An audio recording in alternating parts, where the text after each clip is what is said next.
You know, when you think about the Battle of Gettysburg, what's the first thing that comes to mind? For most of us, it's famous generals, grand tactics, maybe Pickett's charge. But what if I told you there's a hidden lesson from that battle, a factor that's almost always overlooked, that pretty much decided the whole thing before the first major shots were even fired? So let's just ask it straight up. What really decided the outcome at Gettysburg? Was it just about grabbing the high ground? Was it some brilliant split-second decision by a general? Or was it something else entirely, something more fundamental? Look, tactics and strategy were obviously a huge deal. Of course they were. But if that's all you focus on, you're missing a critical piece of the puzzle. For the Union's Army, the Potomac, the real key to victory wasn't just found on a map. It was found in the sheer toughness of the individual soldier. And that's the hidden lesson we're talking about. The argument here is that victory at Gettysburg was a triumph of individual toughness, that in a lot of ways, this massive battle was won by sheer grit and endurance before the armies were even fully engaged. Okay, but to really at this, we have to be clear on what we mean by toughness, because what that word meant for a soldier back in 1863, well, it's a whole different animal from the modern idea of resilience that we hear so much about today. Yeah, see, today when we say resilience, we're often talking about something psychological, right? The ability to bounce back from a setback. But in 1863, toughness was something, well, something you could feel in your bones. It was raw, physical endurance in the face of the most primitive, most brutal conditions you can even imagine. So what did that toughness actually look like? Well, you can kind of break it down into three insane steps. 1, march dozens of miles on foot and do it fast. 2, survive that march with almost no food, water, or sleep. And 3, after all that, you had to have the will to immediately charge into a vicious, terrifying battle. And this brings us right to that first great test, the tremendous marches that came before the battle. This wasn't just about moving troops. Oh no.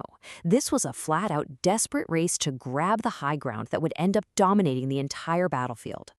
I mean, you can boil the whole strategic picture down to a simple foot race. Seriously, whichever army could physically get its men to the key terrain faster would have a massive advantage. All of a sudden, individual endurance became a decisive military factor. Let's just put this into perspective. Take the Union's 6th Corps. This was their biggest and most powerful unit. To get into the fight on time, they had to cover 35 miles. That's way more than a modern marathon. And they did that 35-mile trek in just 19 hours. Think about that for a second. That's a relentless, non-stop forced march that demanded almost superhuman effort. And it gets worse. They did all this while carrying a 50-pound kit. And we're not talking about modern lightweight gear. We're talking heavy wool uniforms, a big, clunky rifle, all their ammunition, and whatever little food they could cram in their pockets. Oh, and did I mention they were doing this in the miserable July heat?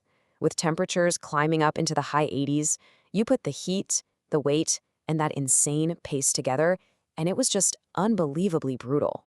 The conditions themselves were just appalling. Imagine sweating through that heavy wool, your feet getting absolutely destroyed by these crude leather shoes, not nearly enough water, all while choking on these thick clouds of dust kicked up by thousands of marching men. It's no surprise that heat stroke was taking guys out left and right. And you don't have to take my word for it. One Union soldier painted this really visceral picture. He talked about seeing men just collapse from pure exhaustion, their clothes soaked through with sweat, their faces and even their teeth black with dust. And yet, they were still being forced to keep going. But here's the crazy part. Arriving at the battlefield, that wasn't the finish line, not even close. For these completely exhausted men, the true test of their toughness, the real ordeal, was only just beginning. And just think about the hell they walked into. They were using these outdated Napoleonic tactics, marching shoulder to shoulder in the open, right into the face of increasingly accurate rifle fire. And if you got hit, medical care was so primitive that amputation was often the best-case scenario. The fighting itself was just uniquely ferocious. This wasn't some distant, abstract warfare. We're talking widespread hand-to-hand combat, desperate bayonet charges, the thunder of the largest artillery bombardment of the entire war, plus intense sniping in the streets of the town. So you see the 1-2 punch here, the combination of that physical exhaustion from the march and the ferocious combat that followed. It meant that only the absolute toughest soldiers could possibly hold their ground and carry the day. So why does all this matter? Why are we talking about this historical detail? Because it shows the profound strategic impact of simple human endurance. It connects the suffering of the individual soldier directly to the final outcome of the battle. Here's the bottom line. Because those soldiers were tough enough to make those marches, the Union Army was able to get its forces together, secure the critical high ground around Gettysburg, and beat back the Confederate attacks. Raw toughness had a direct strategic result.